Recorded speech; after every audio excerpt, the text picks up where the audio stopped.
Ang ilan sa mga bakasyonista, piniling mag-eroplano ngayong bakasyon para makaiwas sa siksikan sa mga bus terminal at pier.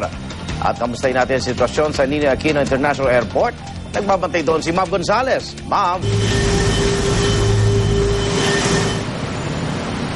Igan, tuloy-tuloy nga ang pagdagsa ng mga pasaherong excited magbakasyon dito sa NAIA Terminal 3. Alas 3 pa lang ng madaling araw, mahaba na ang pila papasok ng NAIA Terminal 3. Ngunit kapansin-pansing mas mabilis makapasok ngayon sa airport dahil 3 gates na ang bukas kumpara kahapon na isa lang. Bukod kasi sa mga estudyanteng nasa bakasyon na, nagsisialisa na ang mga empleyadong nag-leave na rin sa trabaho. Si Trisha, break muna sa Zamboanga habang walang pasok.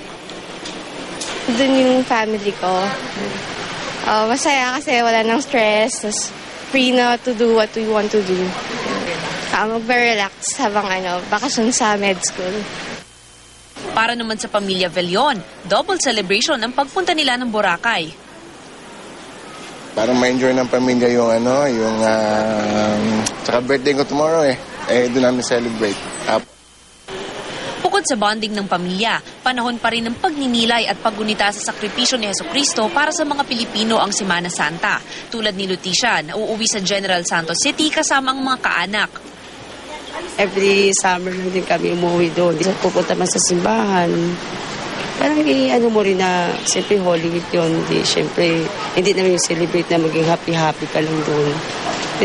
Timing lang din na babakasyon kami, di Holy Week. Pati mga foreigners, sinulit ang holiday para masilip ang iba't ibang tourist destination sa Pilipinas. May mga bata at sanggol pang kasama ang grupong ito at galing pa raw silang Japan at pumunta lang dito para mabisita ang Boracay. Mga guest ng pamangkin ko, guest nila yun, o mga anak nila.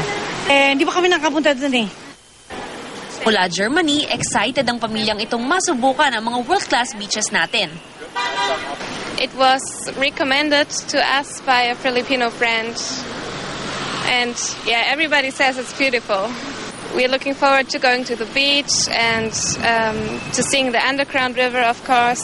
So how different has the Philippines been? Because I know that it's really cold in Germany. It's really cold in Germany, and the Philippines, there's a nice warmth right now, and the people are very friendly. Yeah, we love the Philippines. Igan, sa ngayon meron ng 2 flights na delay dito sa NAIA Terminal 3. Yan po ang flights 5J807 Manila to Singapore at flight 5J931 Manila to Bangkok. Sa ngayon wala pa namang advice ng mga kanseladong flights dito sa NAIA. Igan? Maraming salamat, Mav Gonzalez.